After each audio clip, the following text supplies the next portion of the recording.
तालुक्यातील रामपूर शिवारातील दरीत झाडाझुडपांमध्ये संशयास्पदरित्या जळालेल्या मानवी अवशेषांचा शोध लागल्यानंतर अवघ्या 24 तासांच्या आत खून आणि पुरावा नष्ट करण्याचा गंभीर गुन्हा उघडकीस आणत चिपळूण पोलिसांनी उल्लेखनीय कामगिरी बजावली आहे। डॉक्टर राव राणे यांनी त्यांच्या आंब्याच्या बागेमध्ये दरीत काहीतरी संशयास्पद जळाल्याचं आणि त्या ठिकाणी लहान आकाराची हाडं पडलेली असल्याची माहिती चिपळूण पोलिसांना दिली होती। या संदर्भात रत्नागिरीतील फॉरेन्सिक टीमला तात्काळ पाचारण करून तपास सुरू करण्यात आला। पोलिसांच्या तपासात ही हाडं एजाज हुसेन कुरेशी वय 54 वर्ष राहणार मालाड मुंबई याची असल्याचं समोर आलं आहे।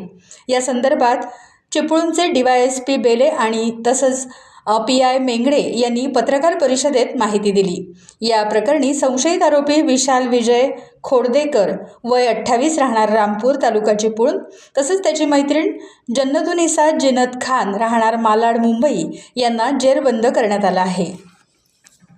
मी पोलीस निरीक्षक फुलचंद मेंगडे, नेमणूक चिपळूण पोलीस स्टेशन। दिनांक 28/3/26 रोजी पोलीस स्टेशनमध्ये काम करत असताना मला रामपूर येथील डॉक्टर राव राणे यांचा फोन आला की त्यांच्या आंब्याच्या बागेच्या पुरेस एक साधारणतः 70 फूट अंतरावरती काहीतरी संशयास्पद जळल्याचं दिसून येत आहे, सदर बाबत खात्री व्हावी अशी बातमी समजल्यानंतर मी तात्काळ पोलीस स्टेशनला नोंदी करून स्टाफसह घटनास्थळी रवाना झालो। तिथे पोलीस पाटलाला बोलावून घेतलं आणि त्यांच्या समक्ष घटनास्थळाची पाहणी केली। घटनास्थळाची पाहणी केली असता सदर ठिकाणी काहीतरी संशयास्पद जळायचं दिसून येत होतं आणि काही हाडाचे तुकडे आणि लोखंडी रॉड पडल्यासारखे दिसून येत होते।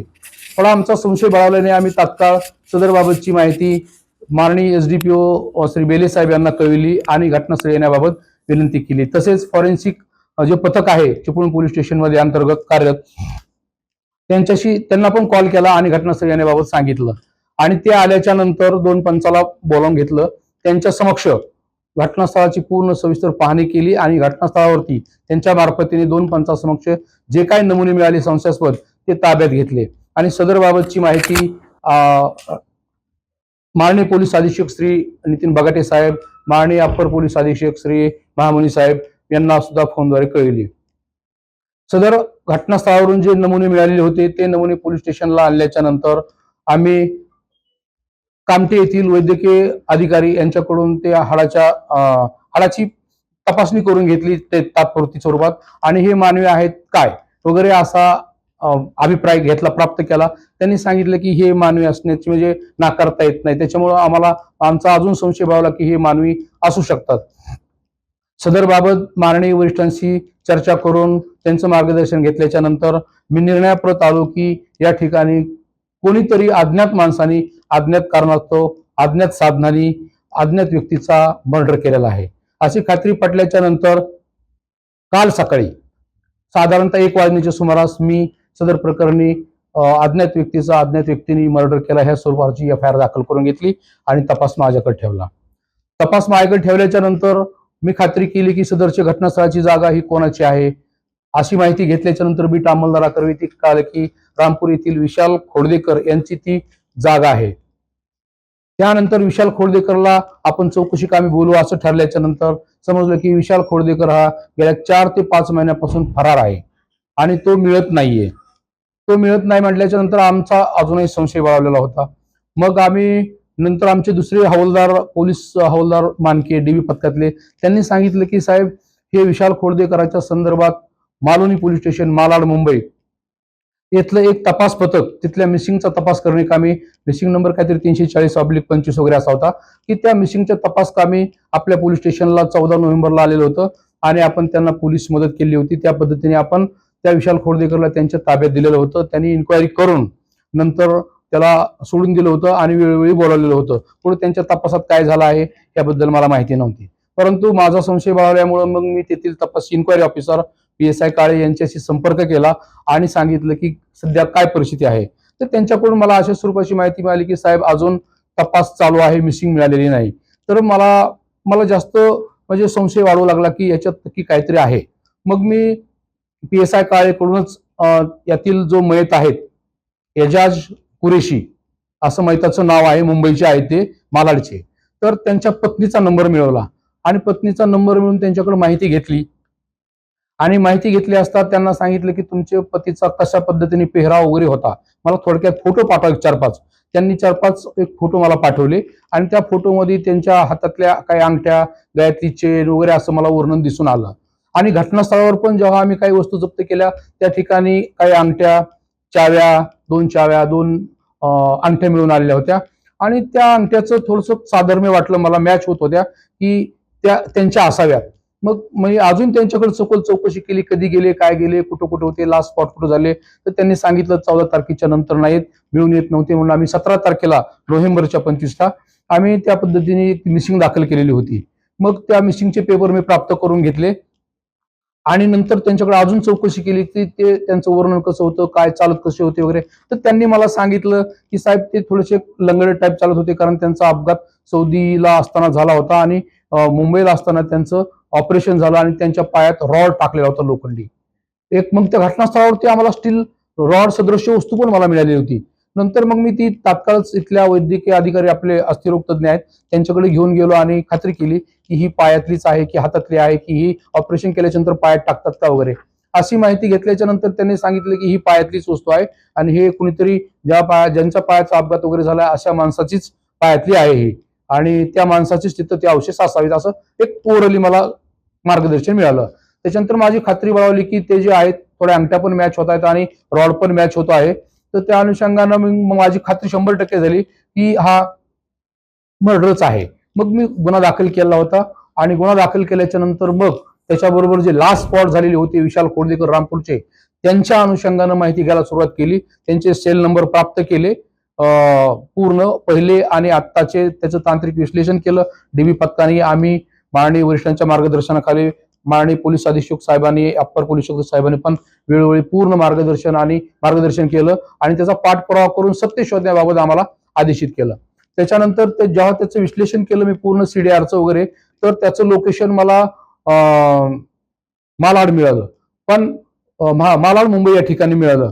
तो जरी त्याचे मोबाईल सर्व स्विच ऑफ होते परंतु तो फेसबुक ऍक्टिव्ह होता, डायरेक्ट फेसबुक ऍक्टिव्ह. मग आम्ही पाहितलं की फेसबुक ऍक्टिव्हवरनं त्याला जे कुठले नंबर आहेत अटॅच फेसबुकला, त्या नंबरवरनं त्याचे लेटेस्ट सीडीआर घेतले आणि तपास पथक पाठवलं. तपास पथक पाठवल्याच्या नंतर त्याला ताब्यात घेतलं, काल सकाळी ताब्यात घेतलं आणि काल संध्याकाळी इथं पोलीस स्टेशनला घेऊन आलो.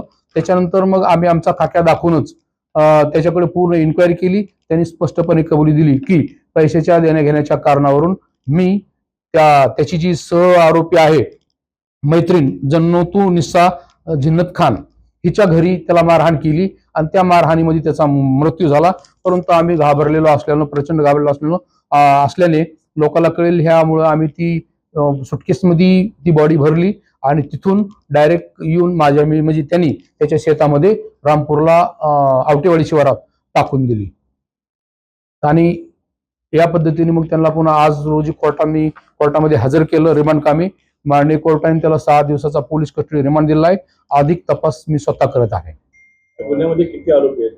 सध्या 2 आरोपी आहेत, परंतु 2 आरोपी आहेत आणि जेव्हा ते ती बॉडी घेऊन इकडे निघालेले होते मुंबईवरनं इकडे, तेव्हा त्यांच्याबरोबर त्याची जी प्रेयसी आहे आलिशा उर्फ ती जन्नतुनिसा खान, तिचा 17 वर्षाचा मुलगा पण गाडीमध्ये बरोबर होता. परंतु त्यांचं म्हणणं आहे की त्याला पाठीमागं डिक्कीत काय आहे वगैरे त्याबद्दल काही कल्पना नव्हती. सदर बाबत मी अधिक तपास करीत आहे त्याच्या रोलबद्दल.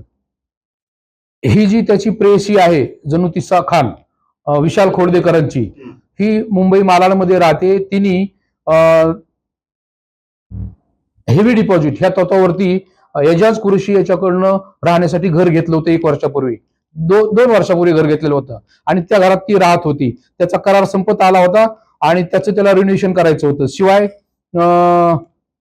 त्याला अजून दुसरं घर पाहिजे होते, त्यासाठी पण तिने त्याला काही पैसे दिलेले होते आणि तो घर पण देत नव्हता आणि पैसे पण देत नव्हता असं प्रथम दर्शनी तपासात दिसून येत आहे. त्याच्यामुळं ती त्याला वारंवार पैशाचा तगादा करत होती आणि मग हा आल्याच्या नंतर ह्याला पण म्हणजे विशाल खोडदेकरला पण ही त्यांनी माहिती सांगितली आणि त्याच्यातच मग त्यांच्यावरून वाद झाला आणि वादामध्ये मारहाण होऊन मृत्यू झालेला आहे. म्हणजे तो हेवी डिपॉझिट आहे ते किती लाखांचा आहे? 4 लाखाचं होतं असं त्यांचं म्हणणं आहे. आणि किती वर्षांचा हा करार होता? तो गेल्या 3 वर्षापासून मागते पण त्याने दिलेलं नाही आणि जे वापरत होते ते 2 लाख रुपये त्याला दिलेले होते आणि त्याचा ती वापर करत होती, पण त्याचा कालावधी संपुष्टात आला होता. प्रथमदर्शनी तपासावरून तर एवढंच निष्पन्न होत आहे. आता अधिक दोघांनाही 6 दिवसाचा पोलीस कस्टडी मिळालेला आहे. त्याच्यामध्ये अजून काय तथ्य बाहेर येतात ते पाहत आहे. त्याला घटनास्थळी जाळण्यात आलं का? हो, घटनास्थळी जाळण्यात आलेला आहे. त्याबाबत असं की त्यांनी जेव्हा विशाल खोडदेकरनी इथं बॉडी आणून त्याच्या शेतामध्ये टाकली, ही साधारणतः 15 नोव्हेंबरची गोष्ट आहे. 15 नोव्हेंबर 2025ला. त्याच्यानंतर तो जानेवारीच्या एंडच्या सुमारास त्याचं म्हणणं आहे की मी तिथं आलो आणि त्या बॉडीची अवस्था पाहितली तर त्यावेळेस ते कोणतरी हिंस्र प्राण्याने वगैरे बॅग फाडलेली होती आणि काही त्याचे तुकडे शरीराचे एकदम हाड असे उरलेले होते आणि कवटी वगैरे असा प्रकार दिसत होता. त्याच्यानंतर मग तो म्हणला की परत आता लोक बागेत येतील, आंब्याचा सीझन चालू होत आहे, ह्या हिशोबाने नंतर तो परत फेब्रुवारीमध्ये आला आणि त्यांनी डिझेल घेऊन त्याच्यावरती टाकला आणि ते पेटवून देऊन पुरावा नष्ट करायचा प्रयत्न केला की कोणाला काही ओळखू येऊ नये म्हणून. तर त्या आरोपीला घेऊन तिथे स्पॉटवर झालं तपासकार्य शोध? नाही, अद्याप तो नाही अटक केलेला आहे. रिमांडचं काम आज दिवसभर झालंय आणि प्रायमरी इन्क्वायरी पोलीस स्टेशनमध्ये झाले आहे. उर्वरित दिवसात पोलीस कस्टडीमध्ये त्याच्याकडे उर्वरित तपास करीत आहे. दुसऱ्या आरोपीला घेतले ताब्यात? हो, दोन्ही आरोपीला अटक केलेली आहे. दोन्ही म्हणजे लेडीज आणि हा, लेडीज आणि जेंट्स. आणि तिची गाडी?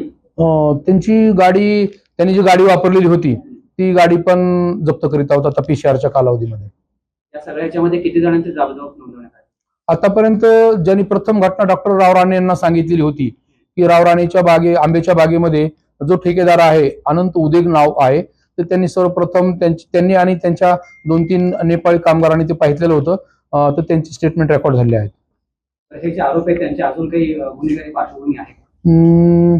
तसं तर अजून काही दिसून आलेलं नाही, परंतु विशाल खोडदेकर याच्यावरती सावर्डे पोलीस स्टेशनला 376 कलम म्हणजे आताच 64 रेपचा बलात्काराचा गुन्हा दाखल आहे असं समजत आहे.